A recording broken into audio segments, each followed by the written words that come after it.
Assalamu alaikum warahmatullahi, barka da warhaka. Yau insha Allah a bidiyon mu na yau kai tsaye ba tare da ɓata lokaci ba, wato zamu nuna maka zai ka samu postal code.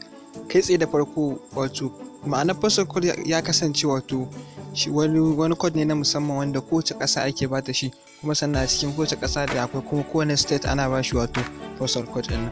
Saboda postal code yana ba mutum dama cikin sauƙi wato ka je kai filin ɗin form kenan, ko da form ɗin ba na ƙasar ka bane ba, kana shigar da postal code wato za ga wani ba a tambaye jihar ka ko ina kake, kawai kai tsaye zai kana shigar da postal code za su gane kai dan wace jiha ne kuma jihar a cikin wace ƙasa take, kai tsaye za su gane wato wannan ta hanyar amfani da wannan postal code ɗin. Kai tsaye yanzu ka duba wato kan screen ɗin mu za ga wato akwai many postal code, to muna magana kan postal code ɗin Najeriya kenan. Wato so Najeriya ita ce ƙasa ta, wato za yi magana kan postal code ɗin da ya shafi Najeriya.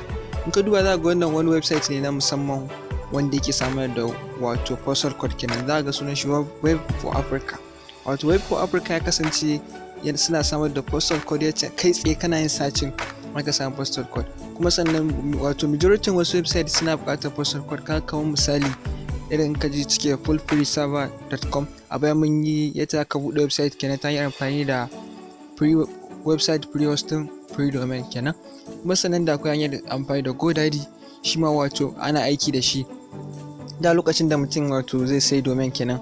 Tabbas sai ka shigar da wato postal code ɗinka da irin su web space kit da sai ka shigar da postal code ɗinka, sannan zai baka dama wato ka create ɗin account. To ta hanyar amfani da wannan website ɗin kai tsaye zaka samu postal code ɗinka ba sai ka sha wahalar neman ba, kuma kana tambayar me postal code. Har yanzu kai tsaye wato in ka je webforafrica.com kenan, kai tsaye zai baka dama kai copy ɗin postal code ka je kai paste a gurin da ya dace kenan.